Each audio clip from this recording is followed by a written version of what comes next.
Oke, selamat pagi anak ibu semuanya. Assalamualaikum warahmatullahi wabarakatuh. Di pagi ini kita akan melanjutkan materi kita, yaitu pertemuan ke-9, kecekungan kurva. Nah, minggu lalu kita sudah bahas kemonotonan kurva ya. Jadi kali ini kita bahasnya kecekungan kurva. Nah, ini subtopik yang terakhir di fungsi turunan trigonometri ya.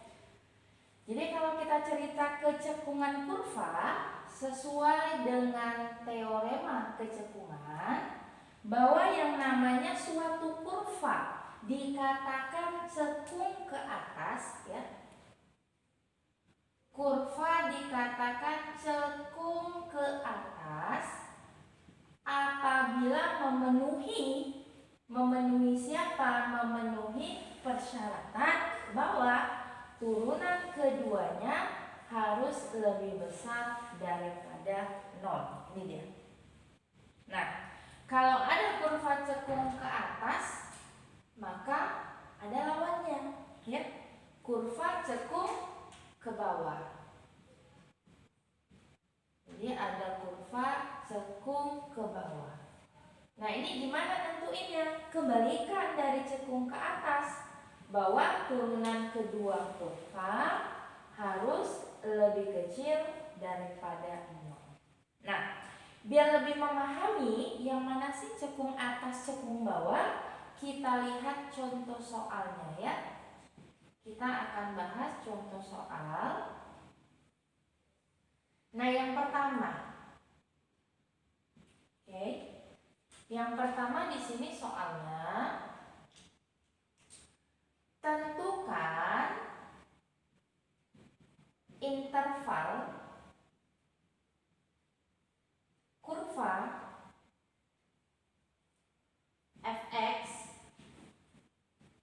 1/3 x pangkat 3 dikurang x untuk interval cekung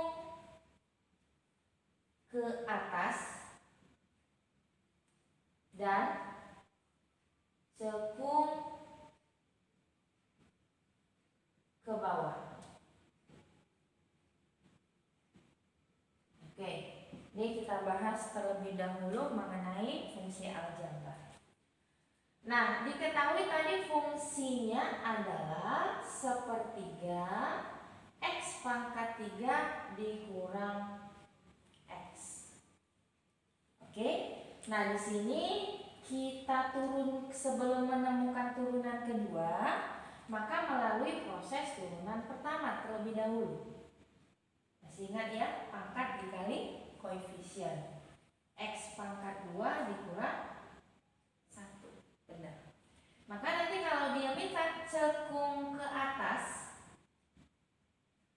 kurva cekung ke atas, tadi syaratnya turunan keduanya harus lebih besar daripada 0. Nah, x kuadrat kurang 1 kalau kita turunkan kembali jadi apa? Jadi 2x lebih besar daripada 0. Berarti x-nya lebih besar dari 0. Ini cekung ke atas. Nah, kalau cekung ke bawah, tadi nentuinnya gimana? Turunan keduanya lebih kecil daripada 0. Kita telah ketahui bahwa turunan keduanya 2x nih. 2x lebih kecil daripada 0. Berarti fungsi cekung ke bawahnya diperoleh saat x-nya kecil daripada 0. Nah, agar lebih memahaminya, saya akan gambarkan kurvanya, ya. Fungsi fx sama dengan 1/3 x pangkat 3 dikurang x. Nah, ini untuk menentukan kurvanya, yang pertama kita cari titik potong ya.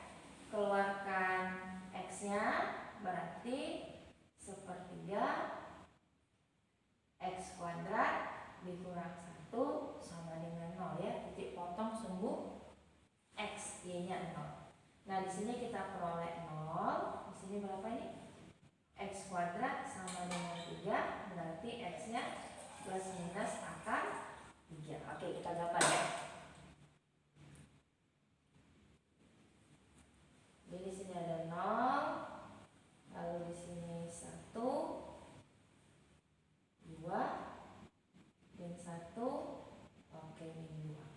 Nah, nanti nilai maksimum minimumnya diperoleh saat nih ya. Gimana kemarin nilai maksimum minimum? Diperoleh saat nilai stasioner. Gimana nilai stasioner? Bahwa turunannya sama dengan 0. Nah, kita peroleh tadi turunannya apa? X kuadrat kurang 1 sama dengan 0. Maka di sini diperoleh X kurang 1, X tambah 1. Kan begitu ya.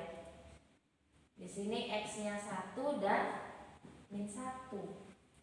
Nah, lalu kita substitusi nih. Kalau X-nya 1, maka hasilnya berapa di sini? Sepertiga kurang 1 negatif ya. Oke. Ini positif. Nah, ini dia grafiknya. Yang mana cekung ke atas? Ini namanya cekung ke atas. Oke? Ini namanya cekung ke atas. Nah, yang di sini namanya cekung ke bawah. Cekung ke atas saat kapan? Nih dia dari sini. Saat X-nya lebih besar daripada 0. Ini sampai kamu terusin, ini nilainya tetap positif, maka dari sini. Nah, ini namanya cekung ke atas. Nah, lalu dari sini, yang namanya cekung ke bawah, kalau dari grafik, ini dia mengarah ke bawah nih. Ini kalau diterusin, terus ini nggak akan naik lagi. Makanya intervalnya X-nya lebih kecil daripada 0. Ini untuk fungsi cekung bawah, ini cekung atasnya. Nah, kalau ini tadi soalnya aljabar, gimana kalau soal trigonometri? Kita lihat yang nomor 2. Kita ambil contoh grafik yang gampang aja. Fx sama dengan sinus X. Kamu pasti sudah tahu gambar grafik sinus. Oke. Kalau dari grafik sinusnya, ini kita nggak gunain ya turunan kedua, kita gambarkan secara grafiknya. Oke, ini dia. Grafik sinus X, sin 0 itu 0, sin 91, cos 100, sin 180 0, sin 270 negatif 1, sin 360 0. Oke, kita hubungkan titik-titiknya. Ini ya. Nah, kalau dari grafik fungsi sinus X, cekung ke atas saat intervalnya mana? Ini ya, cekung atas. Jadi kalau kita udah pandai menggambarkan grafiknya, gampang banget. Nentuin cekung atasnya tinggal lihat grafiknya aja.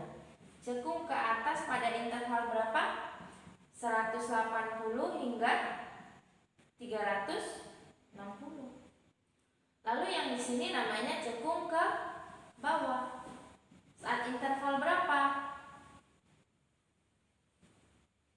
Cekung ke bawah saat intervalnya 0 sampai 180.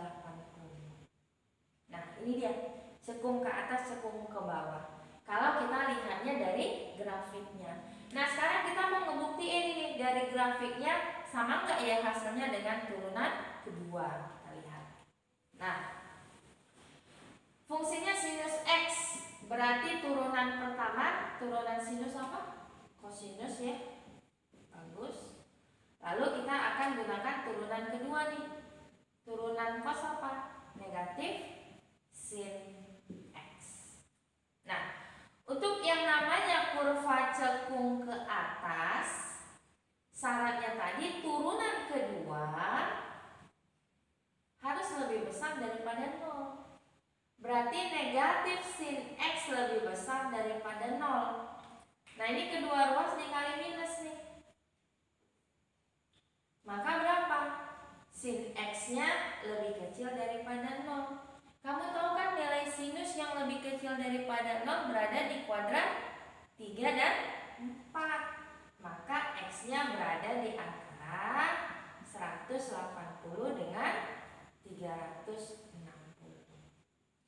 Lalu gimana nentuin cekung ke atasnya? Kita lihat.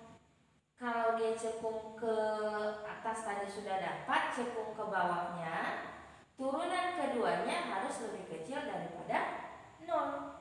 Turunan keduanya tadi kita peroleh negatif sin X lebih kecil daripada 0. Lalu dikali negatif nih, maka fungsinya berubah ketidaksamaan itu menjadi sin X lebih besar daripada 0. Kamu ketahui nilai sinus yang bernilai positif berada di kuadran 1 dan 2.